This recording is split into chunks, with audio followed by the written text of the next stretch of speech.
Hey everyone, it's Simon Mannering here from WeFirst, the CEO of WeFirst. We're a creative consultancy here in Venice, California that builds purpose-driven brands. And I want to share some thinking we did today around how the smartest brands are rethinking their marketing to accelerate growth and impact. And I wanted to share this topic because I was actually talking to another marketer the other day and he said, oh no, things are going great with our brand. We just made a viral video. And I couldn't help but sort of smile a little bit because how do you make a viral video? Because in truth, one of those videos that become viral, really, there's something about them that people innately want to share. They want to pass it on to their peers, probably because it's humorous or it speaks to them on a sort of very deep level and so on. But you can't actually manufacture that. But what you can do is approach a video or approach a piece of content or approach your brand communications in a way that will give you the best chance of creating something that people want to share. And I think actually Danielle Tite, the CMO of YouTube, said it best. I was reading something she wrote the other day, and here's a quote. She said, the goal isn't how do I create viral stories. Instead, the goal should be how do I use stories to create an ongoing conversation that builds a relationship. And I couldn't agree more. I think it really is about building a conversation that is meaningful and relevant to your customers or consumers' life, and therefore they engage and they want to loop their own network in on that conversation.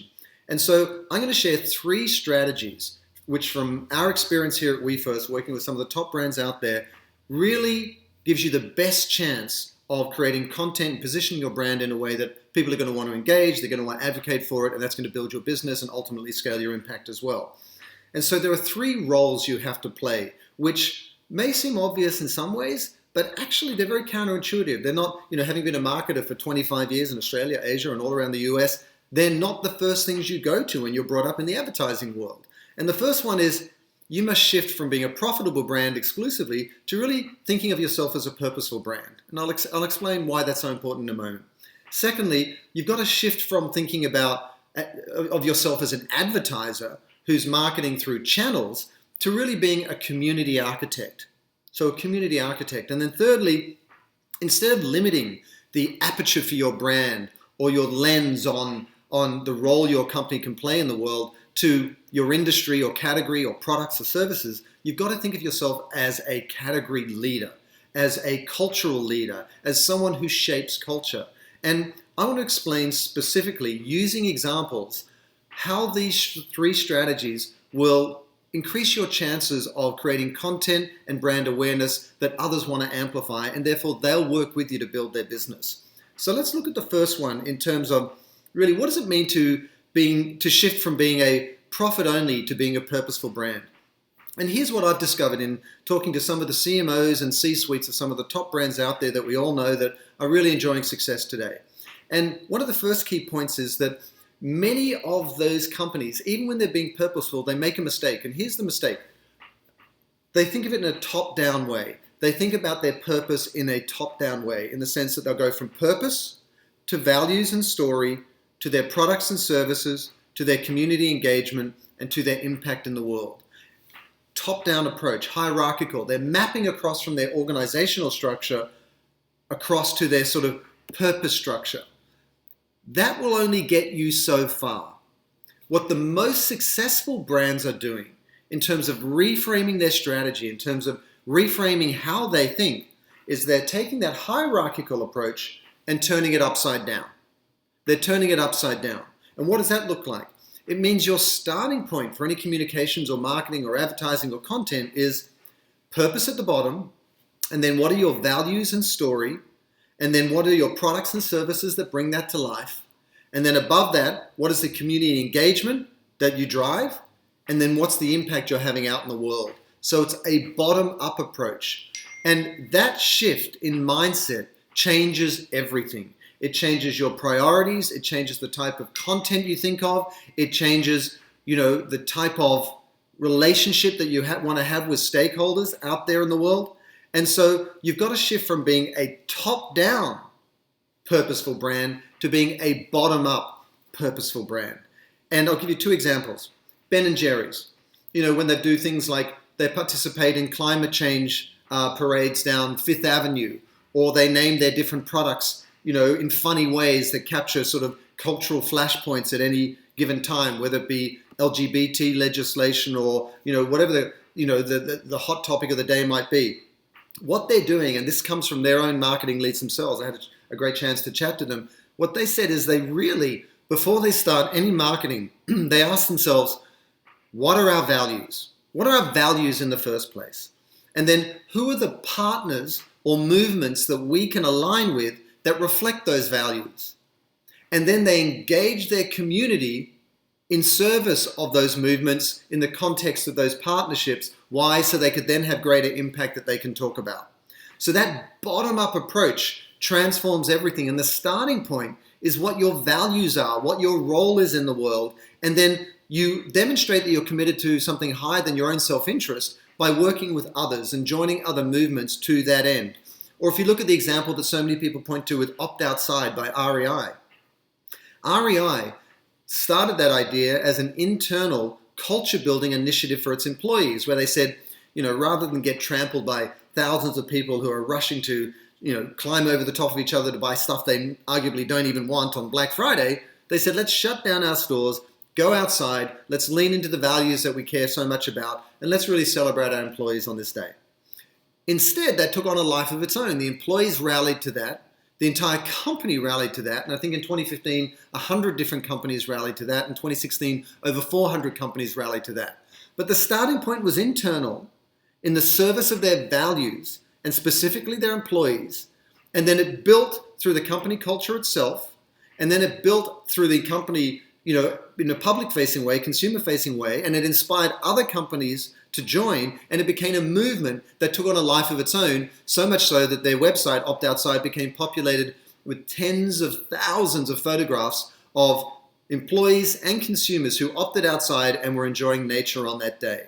But again, not only do you need to shift from being a profit-only focused brand to being a purposeful one, but instead of being top-down in terms of your strategic approach, be bottom-up. Think about yourself as a movement-building brand. How can you be of service to your values and demonstrate the authenticity of your commitment by working with others, by building a movement, by really focusing on the impact that you can have out in the world, and then others will join you in that effort, and that will build your brand, it'll build awareness, it'll build engagement, and ultimately your business. The second key strategic shift is to become a community architect. And there's a very, very simple but powerful way to do that when you think about your marketing strategically. Most brands, even when they're being purposeful, talk about it in a self-directed way. They'll say, this is what we care about, this is what we're doing, look at the hours our employees have volunteered, look at the donation matching we've done.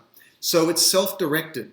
And unfortunately with that is that you might as well be talking about yourself, and you could be talking about anything, because it's like walking into a party and you meet that guy who is trying to chat somebody up and they tell you all these fabulous things about what they care about and the difference they're making in the world, but ultimately the person listening to them says, wow, this person is full of themselves, because all they're doing is talking about themselves, even though it's purposeful and impactful. In the same way as a brand, you need to get off yourself, and instead of being inbound, you need to be outbound. So how do you shift from talking about the impact that you're having to celebrating the impact that is happening in the world, to celebrate the difference that it is making in the lives of others, to really celebrate the difference that your partners are making in the world? And so this shift from sort of an inbound focus to an outbound focus is critical. And I'll give you a couple of examples. One of the brands I just have so much respect for right now is Airbnb. With everything they've done from their core positioning around belong anywhere to their support of refugees and their exploration and development of housing and so on. And their fundamental proposition, their higher order overarching role in the world is to be in service of universal belonging. And universal belonging is not about the brand. It's about how the brand plays a role in the world to serve people in the sense of helping them give them a sense of belonging wherever they are in the world. Now, yes, that allows them to talk literally about their product and service, which is an apartment or a house that you can stay in anywhere in the world. But more importantly, it positions the brand as an enabler of a sense of belonging, as a species, as humanity on this planet. Belonging in terms of community, belonging in terms of a home, belonging in terms of a foreign town or city or community that you're in. And so the brand is off itself and on to really those who they're talking to, which is giving you a sense of belonging. And I'll give you a really powerful example of how this translates into everything a brand does. Because so often you see the purpose work of a brand sort of relegated to its corporate citizenship or its sustainability efforts or its foundation. And more often than not, if you go to their website, you'll see there's the masthead and then there's the foundation. And if you read the foundation copy, it says, for example, since 1946, X Foundation has supported those in need of meals. And through our partnership with X nonprofit, we have provided X amount of meals over X amount of time. You're really talking about yourself. Instead of turning it around the other way, and instead of being inbound, being outbound, and framing it this way. For example, too many kids go to bed hungry every night. At Company X, we believe this has to stop. That's why since 1964, we have partnered with X nonprofit to provide this amount of meals to children in after-school programs. These meals have meant that they can do X, Y, and Z. So really, the content is the same, but the come from is completely different. And this is how you shift from being a marketer or an advertiser to being a community architect. And then the third area, the third strategic shift I really want to speak to is how you become a cultural leader. And too often in our experience with brands, very successful brands, up to a certain point, but less so in the recent years as the marketplace has become more purposeful, they've had a product focus. And if they haven't defined their purpose, if they're not clear what they stand for, if they don't know what their role is in the world, they understandably default to having a product focus, especially if there's a parent company and then you've got a brand underneath that, a product brand, that really isn't clear about what the parent company's purpose is or what their purpose is. And so you need to shift, if you want to become a cultural leader, from a product focus to a purpose focus. And what does that mean? That doesn't mean you look at other companies and just copy what they're doing. It doesn't mean you look at these wonderful examples like Patagonia or REI, all these companies doing wonderful work, Airbnb, and just copy what they're doing from a tactical point of view.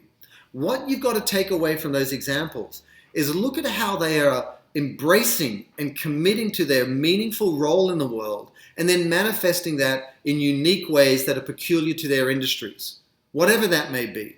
So your focus has to be in identifying what your mission is and then using that mission, that purpose, that as a creative platform to bring your marketing to life in new ways, whether it's an original Netflix series, whether it's a documentary, whether it's Snap stories, whatever it might be. And so you've really got to recognize that means that your starting point for communications is not your product, it's not your price, it's not your features, but rather it's the role your brand plays in the world. And then when you talk about your product and its benefits and price point, they're positioned as social proof of your values, of your role in the world. And this applies to everything from your CEO's messaging, through to your marketing communications, through to how you manage your supply chain, through to how you engage your employees and create culture at your office. It's a shift from a product focus to a purpose focus. And if you keep those priorities in the right order, which are how is your company going to change the world? And how is your company to that end going to change your industry? And how is your company to that end going to develop products and services that make that possible? You will resonate on a profound, meaningful, relevant level with your customer base, and they will work with you in service of shared values and a common goal to build your brand. You will become a movement. They will commit to you because they want to see you succeed because of your vision of the future. And that's when you see brands take on a life of their own and become movements. That's when you see content become viral because people want to share it. And that's when your entire stakeholder community becomes an extension of your marketing department. And suddenly, to use a metaphor, you stop rowing the canoe a little bit, but it keeps moving faster and faster because it's taken on a life of its own. So I really hope those strategies help you. Those strategies are to really shift from just being a profit brand to being a purposeful brand, to shift from being a marketer or advertiser to a community architect, and to really shift from talking, in a self-directed way to really committing to your role in the world and becoming a cultural leader. That is how the most successful brands today are thinking when it comes to their communications, and that's what's driving their success and ultimately allowing them to scale their social impact. I hope that helps, and look forward to chatting more on our next YouTube Live.